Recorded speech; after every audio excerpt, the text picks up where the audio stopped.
Welcome to the Curator Salon podcast. I'm Geeta Joshi, and today I'm talking to the wonderful Rachel Spencer. Welcome, Rachel. Thank you so much. I'm excited to be here.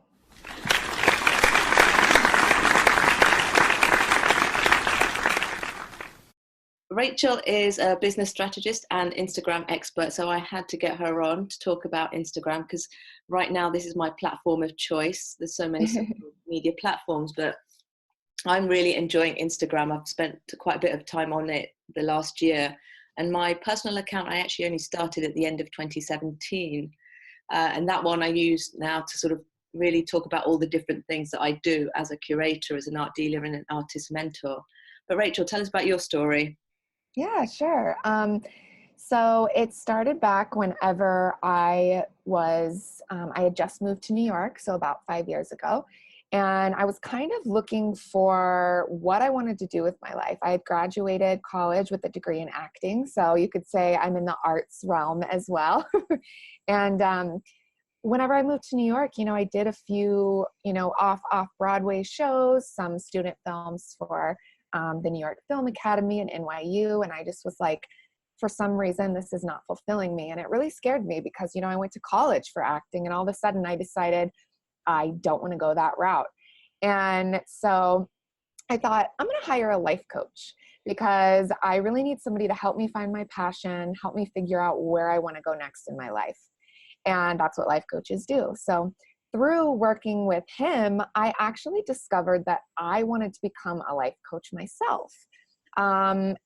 And I specifically wanted to help women who have like low self-esteem and body image issues because that's something that I dealt with most of my life. So I started thinking about how I was going to gain clients. And I thought, well, obviously social media is the place to be, but am I just going to, put myself out there, like build a fancy website and like how am I going to do this? So I thought, well, first things first, I just kind of want to share my story on social media. So I started messing around on Instagram. That was back whenever it was still, it was popular, but it was still moderately new. It did not have the features that it has today. And I started sharing my story and started getting real and raw and vulnerable with my audience. And I started gaining a lot of followers pretty fast. People saying, oh, like I saw you on my Explore page and I really connect with your story. I want to learn more about you. And eventually the media caught hold of my story, such as like Self Magazine, Allure, Teen Vogue. And by the way, this is my story of finding my self-worth with my body image issues since I was younger. That's really what I was posting on my platform. And so once the media caught hold of it, it was like, whoosh, my Instagram blew up. And I had just decided, I was like, okay, I now am a life coach, but I'm not really telling people about this. I've really grown this platform just based upon, my story and something that I'm passionate about. So I said, what would happen if I started leveraging that story and leveraging my current audience, which has the problem that I solve as a coach? So I said, that's what I'm going to do. And I announced that I was a life coach and I started working with people from Instagram. And I ended up booking out my one-on-one coaching practice twice in a row really quickly. And I had other health coaches, marketing coaches, life coaches asking me, how did you grow your Instagram? How did you become an expert? Where did you learn everything you know? And I started realizing, people are willing to pay me to teach more about Instagram and social media and business, and at a higher rate than whenever I was a life coach. So that's kind of the direction that I went in. And I'm so thankful because now I'm able to not only have the business side where I teach other people how to grow their social media and gain clients, but I still have this Instagram platform that is growing and growing and growing. And, I was able to start my own podcast called The Journey to Worthy. And I'm getting asked to speak on panels, and I have been able to have like the business side, but also the piece of influence, the influencer side as well. So, but it all started on Instagram. That's fantastic. How far into the journey was it before you got picked up by the press? I would say probably about a year. Well, I had been sharing my story on a private account at first because I wasn't sure what I wanted to do with it. I just wanted to share it and kind of see if people were enjoying it, if this was the route that I wanted to go, how vulnerable I wanted to be. It was kind of like a test run for a little while, maybe half a year. But then once I opened it up to the public, I started getting such a response from, friends and family that I was like, okay, this is a message that a lot of people need to hear. So I opened it up to the public, and I would say about a year after that is whenever I was mentioned in the media. And then that is what really made it skyrocket. I mean, within a couple months, I went from like 3,000 followers to 10,000 followers.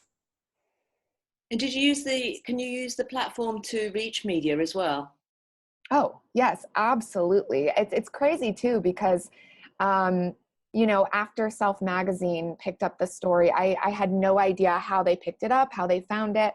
But then I got a message from somebody randomly in my inbox saying that they were from the Today Show, and they were, looking to write their own story on me after seeing my story in Self. And now I have all of these names and these accounts that I'm like, okay, anytime that I'm interested in, if I have anything huge going on and I want a story written about me, I feel like I can pitch myself to these people. And, my boyfriend, Jeremy, who's an artist, it's the same for him. He was able to read a bunch of articles online, see who wrote it, find them on Instagram, and essentially pitch himself to them to write a story about him. And he's gotten some responses from them. So it's really cool. It's really cool how you can connect with people from everywhere, and not even just pitching to the media. I mean, I've ended up working with people who are celebrities or YouTube stars, and just from all walks of life. It's crazy.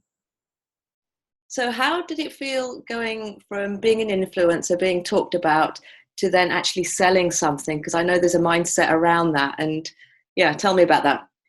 Yeah, definitely. Well, especially because also my niche was so genuine, helping people who have these body image issues and these mental health issues. And I was getting really close and personal with people, and, lending my advice to these very serious issues and topics. And so I was nervous that by offering my services, it would seem as though I was being pitchy or nasty, salesy, or that people wouldn't like it. But I actually found that if I came from it from a point of view of service, it would be a disservice for me to not offer this to them, because I'm able to help them with what they're struggling with. So whenever I came from a place of service and made sure that it wasn't just constantly showing up to pitch something new or to promote myself, it was mostly telling my story, mostly connecting with people. And then if the time was right and I felt like somebody was a good fit to work with me, I would reach out to them and then offer my services. So yeah, kind of having that mindset of coming from the service and connection point of view made it feel easier. And there is a business coach, her name is Alex Beaton, and she told a story recently that I love. She said, imagine that it's a super hot day outside. It's 100 degrees, and you invite a guest over, and they walk into your apartment or your home, and they are just sweating, dripping sweat all over them, and they're panting.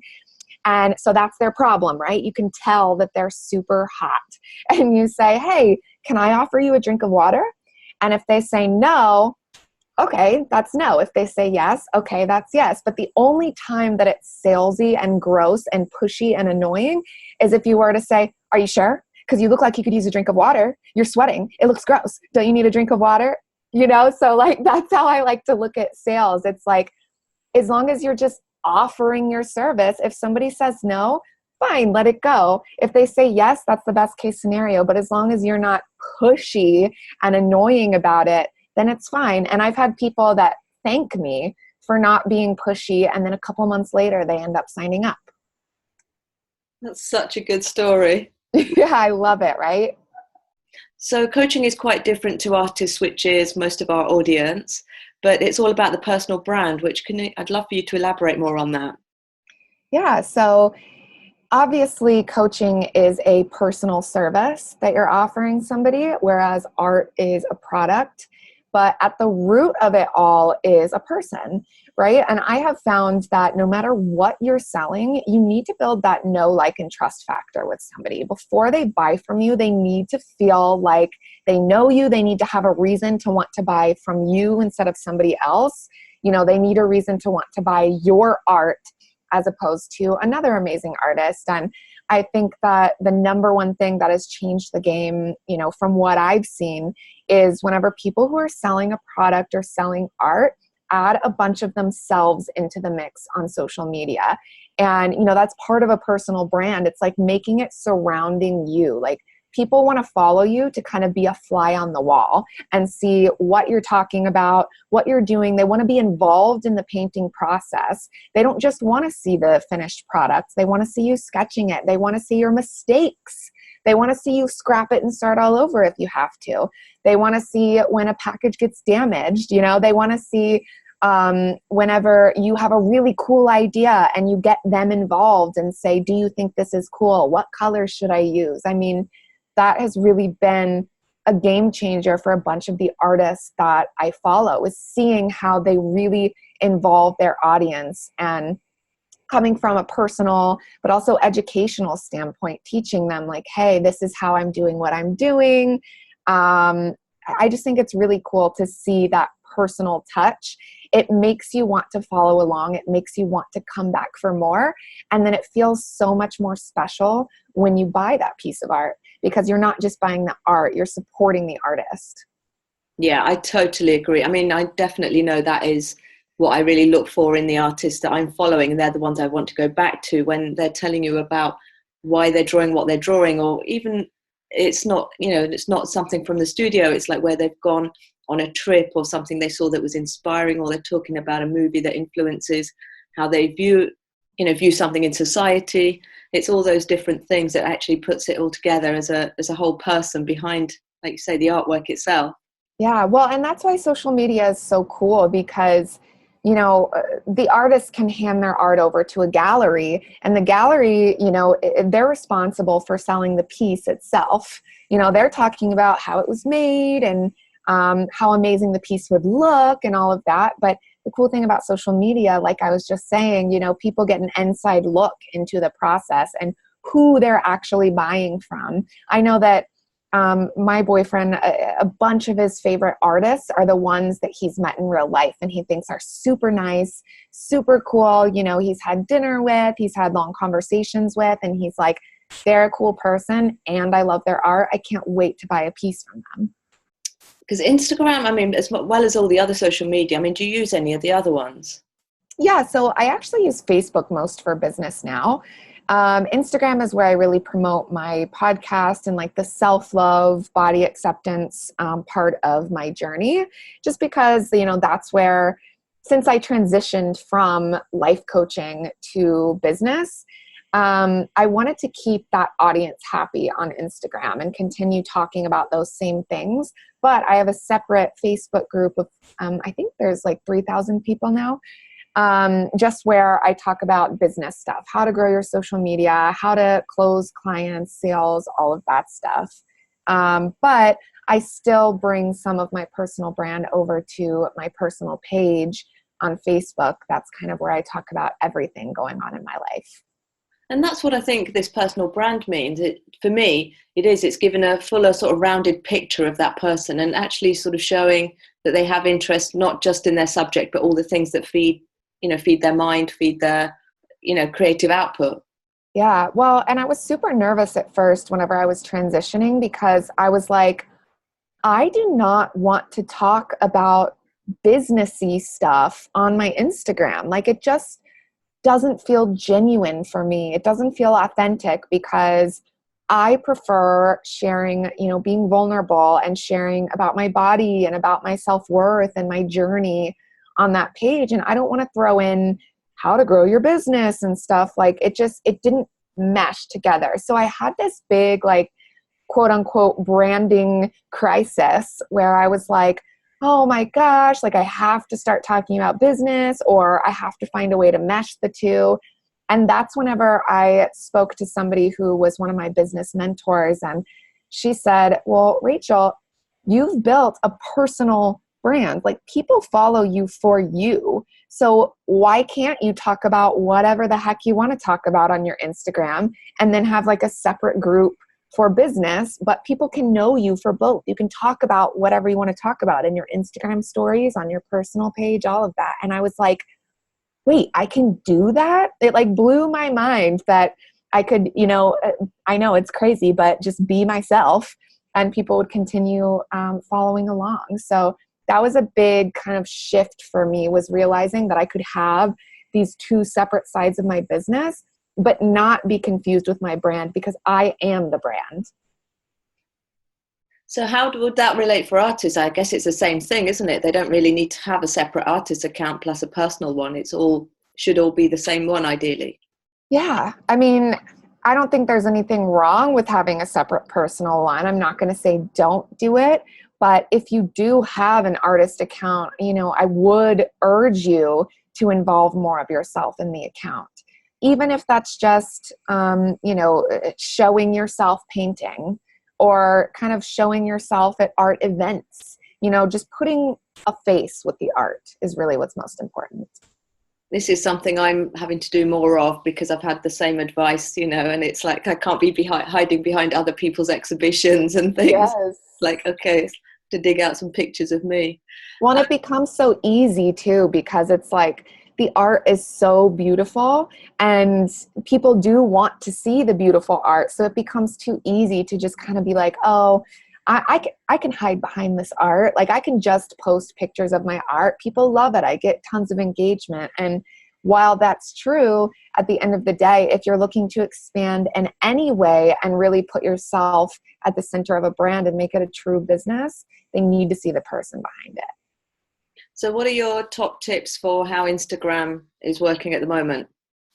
Instagram stories, 100%. That would be my number one tip. So it's funny because there didn't used to be Instagram stories. It was just Instagram and then Snapchat, right? And I don't even know who uses Snapchat anymore. I never use Snapchat now that we have Instagram stories. But then Instagram stories kind of stole this idea of having like 15-second increments of people's everyday life instantly, because it's Instagram, obviously.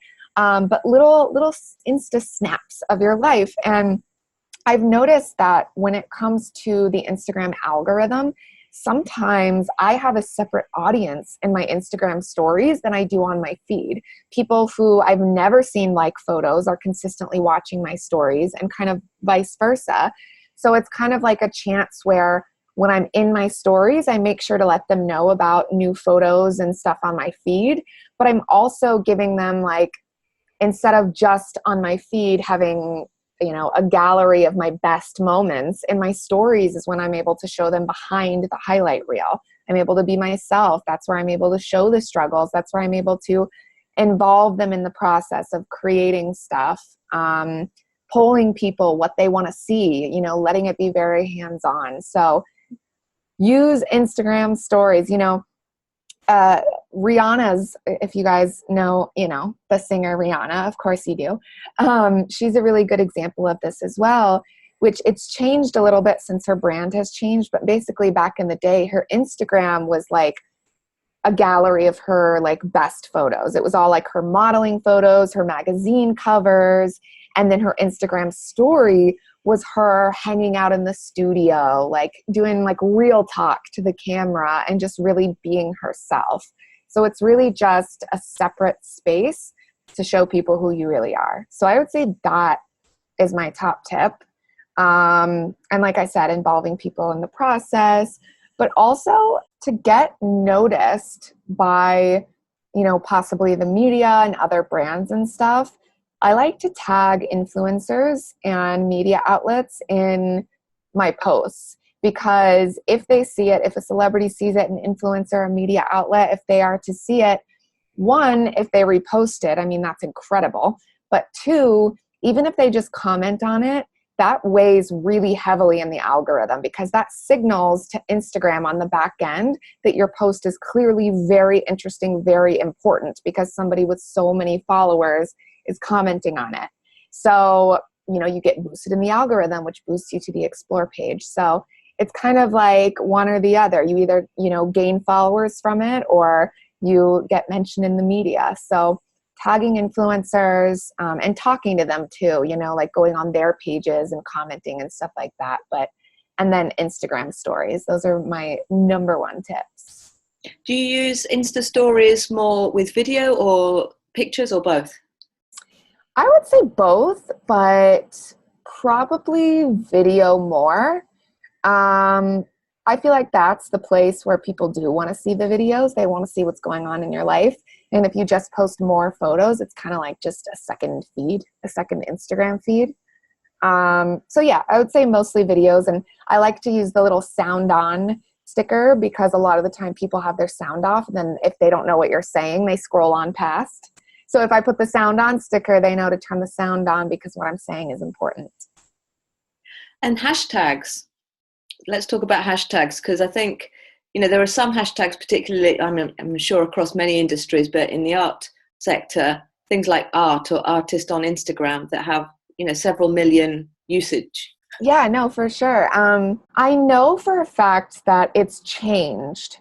So back in the day, whenever there wasn't an algorithm and it was all in chronological order and the explore page worked differently, it was basically that you wanted to use the most popular hashtags. That's what you wanted to do. The ones with millions and millions of posts underneath them, those are the ones that you wanted to use. But now it's to the point where you want to make sure you're using hashtags that have between 10K and 500K posts underneath them, because lower than 10K, nobody's searching for that hashtag. Nobody's going to see it, or not enough people, that is.